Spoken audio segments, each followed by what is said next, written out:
Test ক্রিকেটে ২৫ বছরেও আশানুরূপ উন্নতি হয়নি বাংলাদেশের। পর্যাপ্ত সুযোগ সুবিধার পরও টেস্ট মানসিকতায় বড় ঘাটতি ক্রিকেটারদের।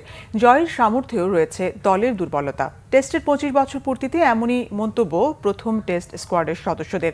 তাদের মতে ব্যাটিংটাই সবচেয়ে বড় দুশ্চিন্তা, তবে বোলারদের নৈপুণ্য ইতিবাচক। মানিক মাহমুদের রিপোর্ট। ২০০০ সালে টেস্ট স্ট্যাটাস প্রাপ্তির মাত্র ৫ বছরের মাথায় প্রথম জয় পেয়েছিল বাংলাদেশ। আশার পালে লাগা হাওয়া দ্রুত না হোক, অন্তত সময়ের সাথে সাথে এগিয়ে যাবে টাইগাররা। কিন্তু প্রত্যাশা আর বাস্তবতায় যত দিন গেছে ততই বেড়েছে হতাশা। বাংলাদেশের টেস্ট ক্রিকেটের বয়স এখন ২৫। খেলা হয়ে গেছে ১৫৩টি টেস্ট, এর মধ্যে জয় মাত্র ২৩টি।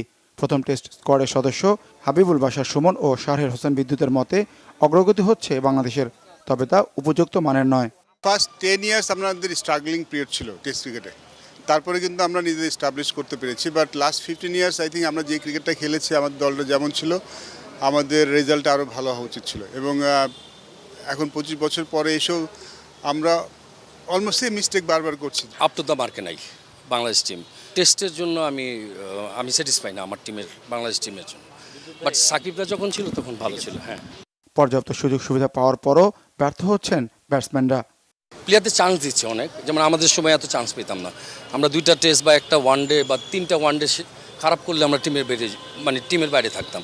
যখন তামিম ছিল, সাকিব ছিল, মাশরাফি ছিল, তখন মনে হতো যে না, বাংলাদেশ টিম যে কোনো ম্যাচ জিতবে বা 1 থেকে 5 বা 6-এর মধ্যে আমাদের টিম।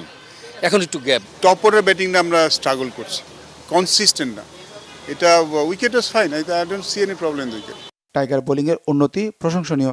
সাবেক পেসার শান্ত ও স্পিনার রফিকের কাছে টেস্টে বাংলাদেশের পথ চলায় ইতিবাচক দিকগুলোকে গুরুত্ব দিচ্ছেন রফিক।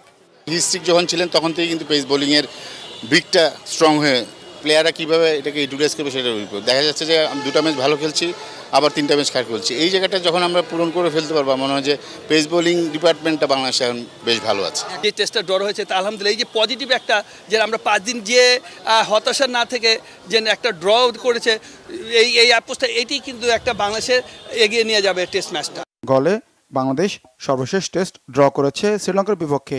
ব্যাটিং ব্যর্থতায় ধুঁকছে কলম্বো টেস্টে। মানিক মাহমুদ, বাংলা ভিশন, ঢাকা।